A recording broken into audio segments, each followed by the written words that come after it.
Durga Binod school মাস্টারের ছেলে। অনেক দুঃখ কষ্ট সয়ে এমএ পাশ করলেও মুরব্বির অভাবে ভালো চাকরি জোটাতে পারল না। শেষ অবধি হলো কেরানি। এখনকার দিনে কেরানিগিরিরও আবার দুটো ভাগ হয়েছে। নিচু কেরানির মাইনে হয় 125 থেকে শুরু, আর উঁচু কেরানির মাইনে শুরু হয় 200 টাকা থেকে। মুরব্বিবিহীন দুর্গা বিনোদ নিচু ধাপের কেরানি হলো, তাও জুটল অনেক কষ্টে। এমএ পাশেও কুলোয়নি, তাই কেরানিগিরির জন্য আবার পরীক্ষা দিতে হলো। আর সে যাগ্যে চাকরিটা হয়ে দুবেলার দুটো অন্যের সংস্থান হলো। দুর্গা বিনোদের পড়াশুনোর শখ আছে।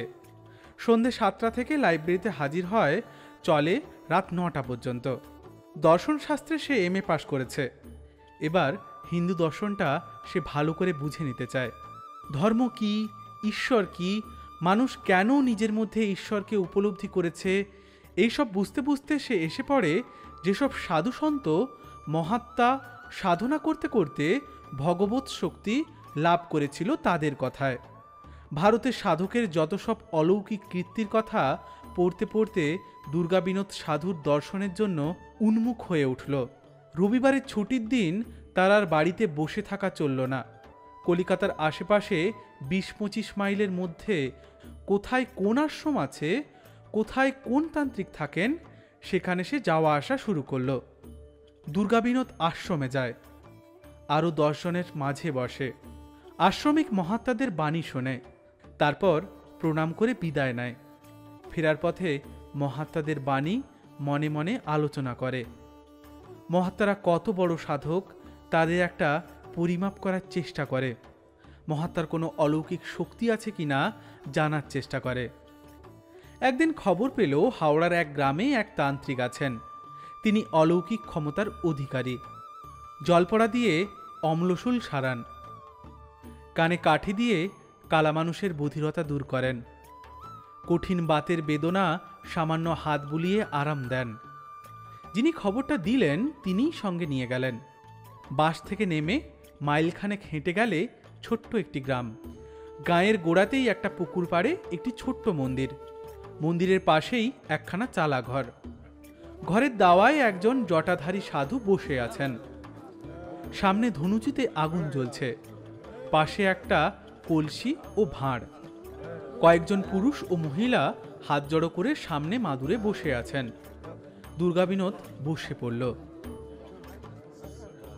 সাধুর বয়স বেশি নয়, তার চেহারা বলিষ্ঠ, রং কালো, মাথার জটও বিশেষ দীর্ঘ নয়, চোখ দুটি জবা ফুলের মতো লাল, তার ওপর কপালে লাল চন্দন লেপা। ভক্তির চেয়ে ভয় হয় বেশি। দুর্গা বিনোদের দিকে নজর ফেলতেই সে জড়োহাত করে প্রণাম জানালো। সাধু নিজের থেকেই বললেন, কি চাই গুরু? গুরু মেলা অত সহজ নয় রে। আগে নিজেকে তৈরি কর, তারপর তো গুরু। পাত্র ফুটো হলে জল রাখবি কেমন করে? আধার ঠিক না হলে মন্ত্রশক্তি ধারণ করবি কেমন করে? যে মন্ত্র দেবে তার তো কোনো লাভই নেই, যে নেবে সেও ব্যর্থ হবে। যা যা, আগে তৈরি হয়ে আয়। দুর্গা বিনোদ ভরসা পেল, বলল, তা কিভাবে তৈরি হব বাবা? বাক সংযম কর, বেশি কথা বলবি না, নিরামিষ আহার করবি, অযথা কোনো পরিশ্রমও করবি না, শক্তি সঞ্চয় করবি। সন্ধ্যের পর কোনো মন্দির বা গঙ্গার ধারে চুপ করে বসে থেকে ঈশ্বরের ধ্যান করবি। ধীরে ধীরে মন আত্মস্থ হবে, চিত্ত দৃঢ় হবে। তারপর গুরু মন্ত্র নিয়ে সাধন ভজনের কথা উঠবে। তার আগে কিচ্ছু হবে না। যা যা। দুর্গা বিনোদ এতদিনে যেন একটা আলো দেখতে পেল। গুরু ও মন্ত্রের কথাটা সে ভেবেছে, কিন্তু এমনভাবে তার হদিশ কেউ তাকে বাতলাতে পারেনি। তান্ত্রিকের ওপর তার বিশ্বাস হলো। প্রথম দর্শনেই এমনভাবে মনের কথাটা টেনে বলা সহজ নয়। বিকেল অবধি দুর্গাবিনোদ কালীবাবার সামনে বসে রইল। অবধৃত কালীবাবা তার সঙ্গে কোনো কথা বললেন না। কলসি থেকে ভাঁড়ে মদ ঢালেন আর খান, আর অসুস্থদের রোগের কথা শোনেন। সব শোনার পর ওষুধ দেন। ওষুধ মানে কাউকে ধনির ছাই, কাউকে আবার ধূপের পোড়া কাঠি। এই ছাইটা 3 ভাগ করে 3 দিন সকালে খালি পেটে খাবি। এই কাঠিটা একটা তামার মাদুলিতে ভরে ধারণ করবি, ইত্যাদি আর কি। বিকালে দুর্গাবিনোদ প্রণাম জানিয়ে উঠে পড়ল। কালীবাবা একবার তাকিয়ে হাসলেন শুধু। দুর্গাবিনোদ অনেক আশ্রমে ঘুরেছে, অনেক মহারাজকে দর্শন করেছে, দিনের পর দিন অনেক উপদেশবাণী শুনেছে, কিন্তু কালীবাবার মতো অলৌকিক ক্ষমতা কারও দেখেনি। ছাই দিয়ে রোগ সারানো, কানে কাঠি বেঁধে বধিরতার আরাম করা, হাত বুলিয়ে বাতের বেদনা মুক্ত করা, এসব বড় কম শক্তির কথা নয়। এই মানুষটি কিছুটা ঐশ্বরিক শক্তিকে আয়ত্তে এনেছেন, এই কথাটা মানতেই হবে। দুর্গাবিনোদ কালীবাবুর কাছে নিয়মিত যাতায়াত শুরু করল। যদি ইনি প্রসন্ন হয়ে কৃপা করেন, তাহলে দুর্গাবিনোদও একদিন কৃপার্ত হবে। কালীবাবা সেই প্রথম দিনে কথা বলেছিলেন, তারপর থেকে আর কথা বলেন না। প্রণাম করলে হাসেন আর হাত তুলে বলেন, জয়স্তু। দুর্গাবিনোদ একদিকে নিরামিষ খাওয়া শুরু করেছে, কথা কম বলে, অনর্থ কোথাও ঘোরাফেরা করে পরিশ্রম করে না। রাত 12টা অবধি বই পড়া ছেড়ে দিয়েছে। কালীবাবার কথা মতো নিজেকে দীক্ষা গ্রহণের উপযুক্ত করে তুলেছে। হঠাৎই একদিন মাস 6 পরে কালীবাবা বললেন, তুই তো রবিবারে আসিস, আসছে শনিবারে আয় না, সেদিন অমাবস্যা আছে, রাতে মায়ের পুজো দেখবি। এ তো আমার বড় সৌভাগ্য বাবা। কখন আসবো? সন্ধ্যের সময় চলে আসবি, এ রাতটা এখানেই থাকবি। সারা রাত জেগে থাকতে পারবি তো? আমি কিন্তু সারা রাত পুজো করি। একটাই তো রাত, পারবো বাবা, পারবো পারবো। তাহলে আসার সময় মায়ের পুজো নিয়ে আসিস। কি আনতে হবে বলুন? তুই আর কি আনবি? এই 3 বোতল দেশি মদ আনবি, তাতেই হবে। কালীবাবা গুনগুন করে উঠলেন, মদ আমি খাই না রে, মা কালী বলে তাই একটু খেতে হয় আর কি।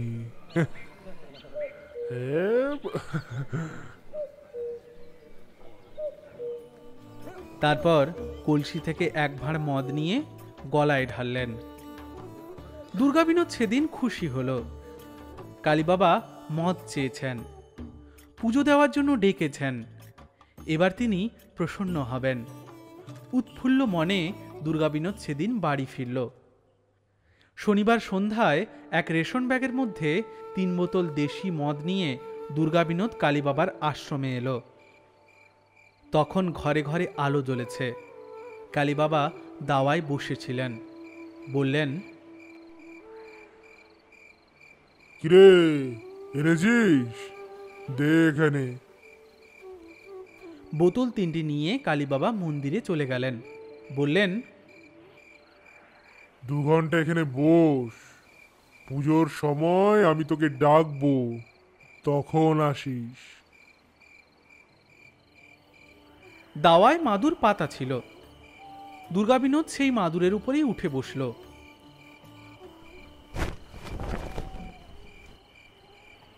কয়েক মিনিট বসে থাকার পরই দুর্গাবিনোদ বুঝল রাতের অন্ধকারে চুপ করে বসে থাকার স্থান সেটা নয়।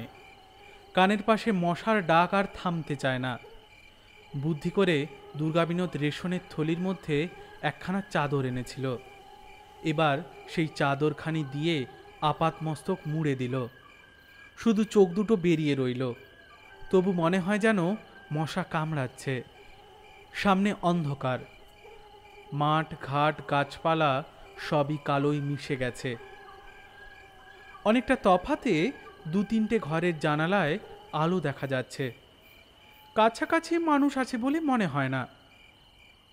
কালীবাবার এই ঘরখানাতেও কেউ থাকেন না, তার পরিজনরা থাকেন ওই গ্রামে। এখানে কালীবাবা একা থাকেন, সাধন ভজন করেন। ঝিঁঝি পোকা ডাকছে, চারদিকে নিঝুম। এই তো সন্ধ্যা হয়েছে, এরই মধ্যে মনে হয় রাত যেন দুপুর হয়ে গেল। এভাবে কতক্ষণ বসে থাকতে হবে কে জানে। কালীবাবা তো মন্দিরে ঢুকে দরজা বন্ধ করে দিলেন।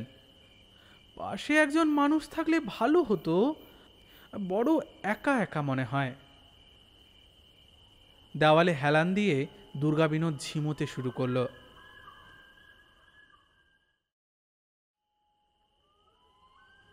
দুর্গাবিনোদ কোনো এক সময় ঘুমিয়ে পড়েছিল। সহসা ঘুম ভাঙল কালীবাবার ডাকে। কই রে, আয়, উঠে আয়, এইবার মায়ের আরতি হবে। ধরপড় করে উঠে দুর্গাবিনোদ কালীবাবাকে অনুসরণ করল। মন্দিরের মধ্যে পিদিম জ্বলছে, ধূপ ধুনায় অন্ধকার। ছোট্ট প্রতিমাটি ধোঁয়ায় আচ্ছন্ন। সামনে কিছু জবা ফুল আর মদের 3টি বোতল। কালীবাবা আসনে গিয়ে বসলেন, বললেন, তুই ওই দরজার বাইরে বস। দুর্গাবিনোদ বাইরেই বসে পড়ল। কালীবাবা ওং হ্রিং ক্রিং বলে মন্ত্র উচ্চারণ শুরু করলেন। মাঝে মাঝে জবা ফুল তুলে প্রতিমার চরণে অর্ঘ্য দিতে লাগলেন। প্রায় ঘণ্টাখানেক এইভাবে পুজো করার পর হাঁক দিয়ে উঠলেন, মা, মা কালী করাল বদনা, লাল জিহ্বা, মা, ও মা, মা কালী করাল বদনা, লাল জিহ্বা, মা। তারপর পঞ্চপ্রদীপের আরতি শুরু করলেন। এবার প্রদীপের আলোয় ধোঁয়ার মাঝেও কিছু কিছু নজরে পড়তে লাগলো। দুর্গাবিনোদ দেখল ঘরের মধ্যে দরজার পাশে আরেকজন বসে আছে। পঞ্চপ্রদীপ ঘুরতে ঘুরতে আলোটা যখনই সেদিকে পড়ে, দুর্গাবিনোদ লোকটির মুখের পানে নজর করে। কি বিশ্রী ফ্যাকাশে মুখ, যেন মাকড়সার জালের মতো। আরতি শেষ হলো। শাঁখ বাজিয়ে কালীবাবা বসলেন।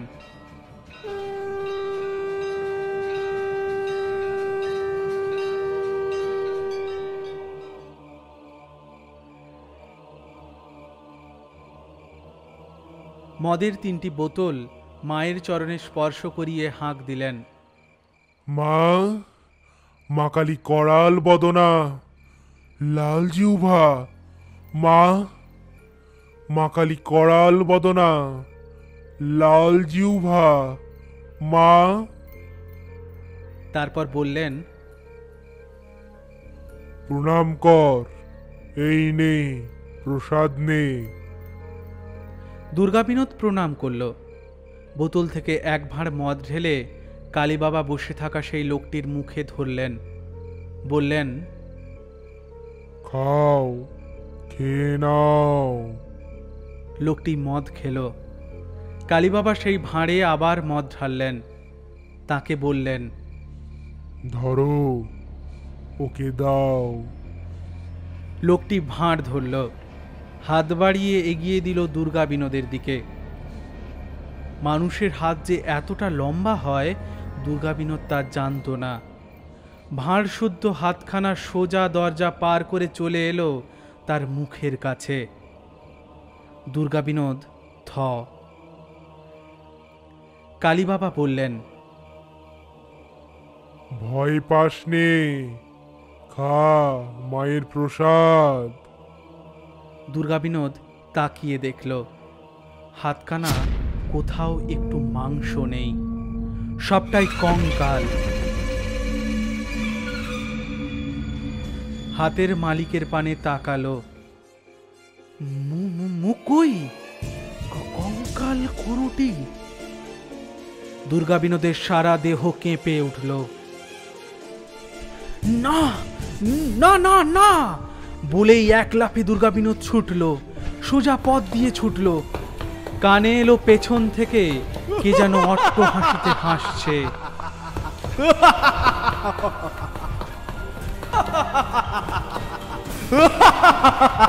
সেই অন্ধকার পথে 2 মাইল ছুটে দুর্গাবিনোদ থামলো একেবারে বাজারের মধ্যে। তখনও সকাল হতে অনেক দেরি আছে। ভয়ে ভয়ে সে পিছন পানে তাকালো, পেছনে কেউ আসছে কিনা। বাজারে অনেক ঘরের দাওয়ায় মানুষ শুয়েছিল। তাদের দেখে দুর্গাবিনোদ ভরসা পেল, একটা দোকানের দাওয়ায় বসে পড়ল। তার পরক্ষণেই মনে হলো সেই হাতখানা তার মুখের সামনে মদের ভাঁড়টা যেন এগিয়ে ধরেছে। দুর্গাবিনোদ চিৎকার করে অজ্ঞান হয়ে গেল।